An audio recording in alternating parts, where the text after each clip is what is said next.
it never should have been suggested. We never should have called a hospital, and that's in hindsight. But when we went to call the hospital, we didn't think about any kind of consequences, because you think you're calling a media centre, you think that there's going to be someone there that's been fielding these prank calls all day, and it did come out at the inquest that there were other prank calls that day. People were calling the hospital, and we stupidly thought people would be there to field those calls. Where were you? What were you doing when you heard the news about Jacinta? I was in bed. It was about midnight in Australia, and my partner was on Twitter, and he saw all these tweets coming through saying, "You have blood on your hands, you are responsible for the nurse's death," and he couldn't quite understand where these tweets were coming from and why. And I was woken up and found out. I went into complete shock. I was hysterical, as I'm sure the Saldana family were. And that's where my thoughts were straight away, was with how they'd be coping with it. Looking back on it, should you feel guilty about that prank? This is a question I know a lot of people have asked, isn't it? There's no way you could really have anticipated that outcome. And yet, clearly, it was perhaps a trigger, or one trigger of several, leading to Jacinta Saldana's terrible state of mind over the next few days.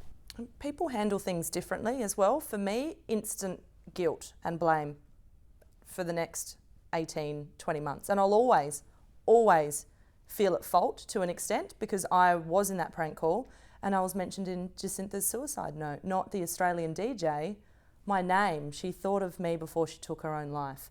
How can you not feel guilty and blame? And I always will, but I've learnt to deal with it now. You wouldn't take the view there shouldn't be radio pranks of this kind, or would you take that view? I think we need to make sure the joke is on us. If you're thinking of doing a prank or a stunt, or even commenting on something on air, or writing a comment to someone online, think about how it's going to affect the other person. If you don't know them, if you don't know how they can handle it, don't do it. You just have to look out for each other. That's what we need to do. We need to be mindful of other people's mental state and how it might affect them. It's just very, very, very hard to see how one takes your awful experience and this awful, tragic case, and what one does with it, really. You just need to. We have to look out for each other. You cannot take the risk that someone's mental health is going to be able to handle that. If you don't know them and you've played this horrible prank or this horrible joke, you just can't do it. The genesis of the joke, whose idea was it?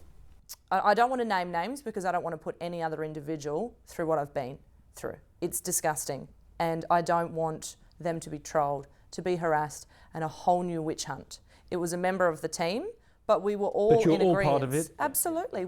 So it's not about individuals. We were all in agreement, and not for a second did we think that's a terrible idea, because you don't expect to get through to nurses. I still can't understand why nurses are answering the phones, and I don't want to put the blame on the hospital at all. I'm here to take absolute responsibility, but I also think hospitals should look into their procedures and policies. This situation has changed me so much. I can't even watch YouTube videos properly anymore without thinking, how does that person feel? Is this person okay with this? You see these prank videos where there's people in a lift. There's a little girl dressed up as a very scary demon, scaring people. And straight away I'm thinking, are those people okay with this? I'm sure they give permission afterwards, but I always feel concerned now when I see that. One thing you have felt more than most is that power of what one might call the internet mob. Tell me how it feels to be on the end of that, because you're both, if you like, guilty of starting it, but also victim of it turning against you. Look, when I think about this, all I think about is the Saldana family and how hard it was for them. So I don't want to sit here and go, poor me, it was terrible. They've lost a wife and a mother. But the trolling and the death threats were disgusting. You know, I was in lockdown for months. There was bullets with our name on it sent to police stations. I've still got a stalker and a harasser that has been around for 18 months that won't stop until I take my own life, which is not going to happen. But to me, it's quite hypocritical. They're calling me a bully, look what you've done, you're a horrible person. What do you think you're doing to me by writing those tweets and telling me to end my life, or blood on my hands, you don't deserve to live? You know, they're doing the same thing, and trolling needs to stop. And a turning point for me, the difference between an opinion and a troll, was when someone wrote to me and then rang my mother and said, "Eye for an eye, you deserve to die." When you bring my mother into it, and I didn't want to cry, but it's just, that's the difference, and that's unnecessary.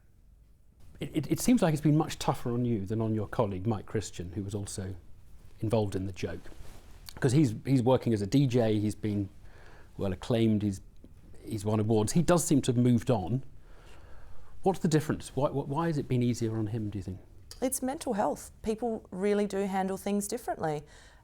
He was able to move forward, which is fantastic if he can do that. And he's not a bad person. He's really not. But he chose to stay with the company. I chose to leave. So we're going down two completely different paths. I didn't know if I wanted to return to media. I certainly couldn't step foot back in that station. So for me, it was just a whole different mindset. And the media just seemed fixated on me. They would make my face the front page of the newspapers. Trolls would target me. I don't know why. I don't know if it's because I was female, but everything just seemed to be directed at me. There's a phenomenon, isn't there, of people now who are famous really in their lives for one thing, because that thing happened to hit the media jackpot. It just went wild in a good way or a tragic way, as in your case. And it must be enormously frustrating. I actually have a real name. It's Mel. It's not Royal Hoax DJ, but that is now who I am. And it follows me everywhere. And it's tarnished me. And people just know me as the Royal Hoax DJ. I worked in radio for 15 years. It was my dream job that I'd worked so hard to get. But now I am the Royal Hoax DJ, and that's horrible. Mel Greig, thanks for talking to us. No worries.